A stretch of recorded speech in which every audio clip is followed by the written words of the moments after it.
Hello, Dan Pinkowski here, coming to you again for another group of Hapkido lessons for today.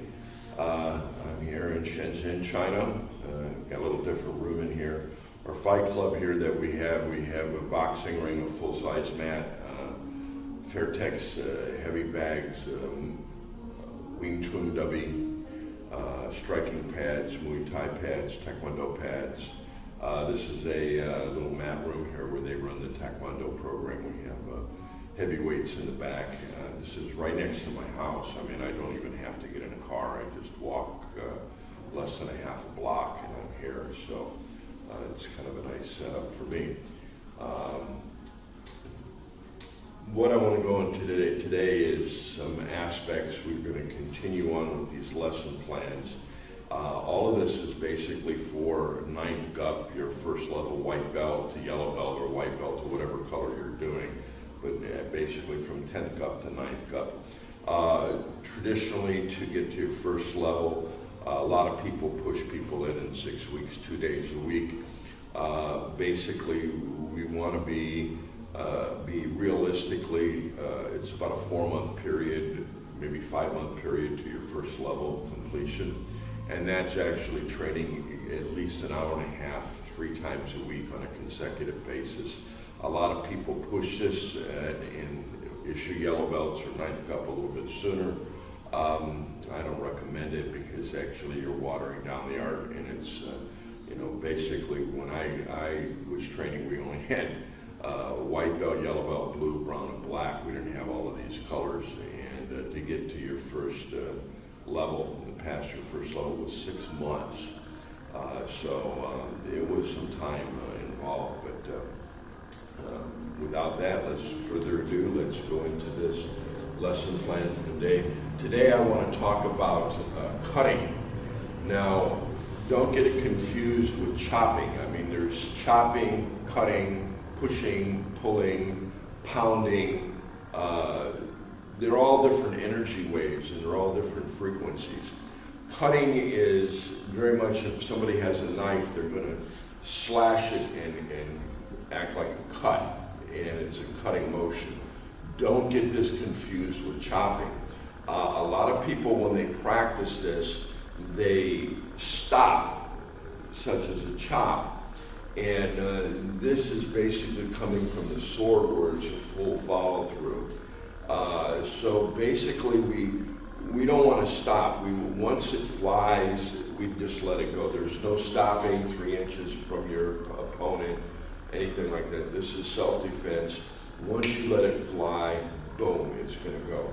Now, with the hand positioning, there's many different ways that you can use the hand. One way of hitting is we're using this knife edge here as a striking utensil. Another way is to use this wrist part. So as we come in, we actually use this wrist part to hit specific areas. Sometimes we'll squeeze the 3 fingers and 1 finger out so we have more wrist radius of turn and mobility, and we use it as a hammer fist. Sometimes we'll use all 4 knuckles out to come across to hit. Maybe if somebody has their hands up and you want to tap the outside of the hand, we'll come in and we'll hit this way. Sometimes we'll key out of the hand and then slightly crook the fingers to be a tiger claw and come across the face. Again, this all depends upon what target you're hitting and what you're going to be striking with. Cutting is done in a very relaxed way. I always like to tell the students that imagine this is a nunchaka. Your elbow is the string, your bicep and tricep is the handle, and your forearm is the part that strikes out. So basically, this first one that we're going to do, this is number 1. Just coming up very relaxed, almost like you're a puppeteer. There's no tension whatsoever in the arm, almost like there's a string attached here, or like I'm pulling a pen out of my pocket, and at the same time I'm stepping, and again, ankle, knee, hip, shoulder, elbow, and then cut through all the way down, okay?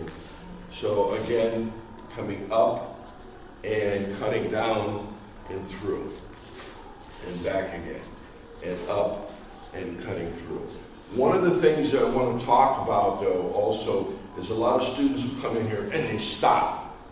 And how, as an instructor, you can break that habit from these people from doing that is a very good way. What we usually do is we will totally fatigue and exhaust the arm so they have no strength whatsoever.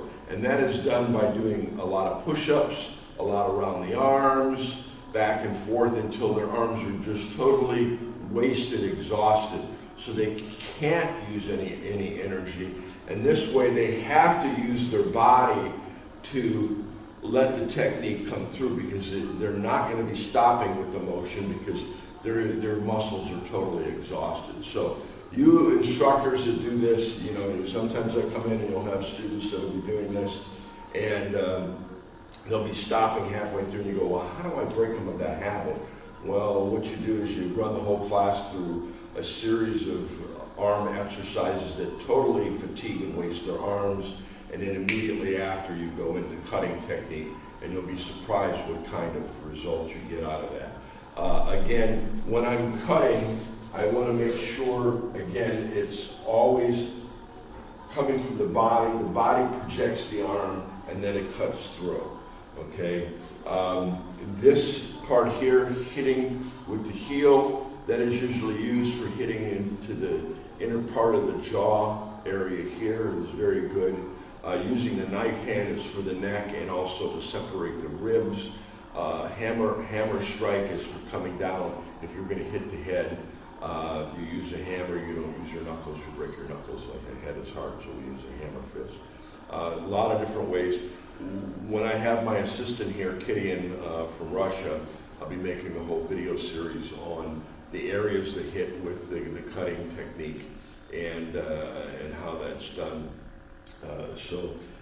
Without any further ado, we will see you on the flip side. Don't forget to subscribe, and don't forget to hit that like button, because I'm going to be making at least 5 to 10 of these videos every day. I'm going to go all the way from 9th GUP all the way to 1st, 2nd, 3rd, 4th, 5th degree black belt. We're going to cover a lot of different topics. We're going to go into Chinese medicine.